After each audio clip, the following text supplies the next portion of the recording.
কথা বলছিলাম, আমি এসএফআই ভারতের ছাত্র ফেডারেশন এই সংগঠনের একজন কর্মী।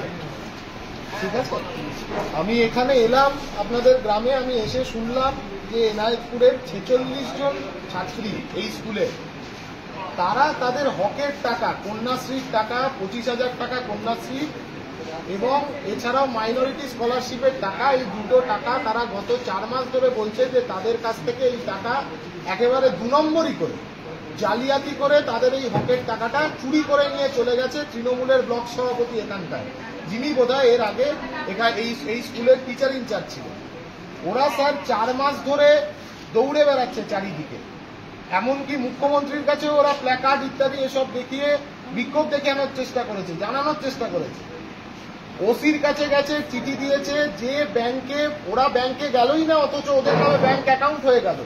স্কুলে ডেকে পাঠিয়ে স্যার ওদের ফিঙ্গারপ্রিন্ট নেওয়া হয়েছে, ফিঙ্গারপ্রিন্ট নিয়ে সেই ফিঙ্গারপ্রিন্ট পরে অন্যভাবে কাজে লাগিয়ে ওই টাকা মেরে নেওয়া হয়েছে, অ্যাকাউন্ট থেকে টাকা তুলে নেওয়া হয়েছে। এখন স্যার এর প্রত্যেকে গরিব বাড়ির মেয়েরা, কারোর বাবা টোটো চালায়, কারোর বাবা ব্যান্ডে এমনি ব্যান্ড পার্টিতে কাজ করে, রাজমিস্ত্রি, পরিযায়ী শ্রমিক, এই পরিবারের মেয়েরা, এরা যদি স্যার এই টাকা না পায় এরা পড়াশোনা চালিয়ে নিয়ে যাবে কি করে? গোটা রাজ্য জুড়ে যা অবস্থা আপনি তো জানেন, আপনি একটি স্কুলের হেডমাস্টার, আপনি নিশ্চিতভাবে জানেন। এবং স্যার এখনো অবধি আপনি কি মনে করছেন বিষয়টা নিয়ে? আমি ওই জন্যই এসেছি আপনার সাথে কথা বলতে।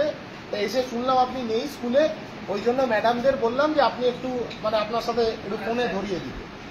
বিষয়টা হচ্ছে শোনেন, এটা গত বছর ধরা পড়েছে এবং বিষয়টা সত্যি আমি মন থেকে মেনে নিতে পারিনি। আমি নতুন হেডমাস্টার হয়েছিলাম, তার আগে উনি সুনন্দা মজুমদার মহাশয়, উনি ব্লকে অঞ্চল সভাপতি ছিলেন।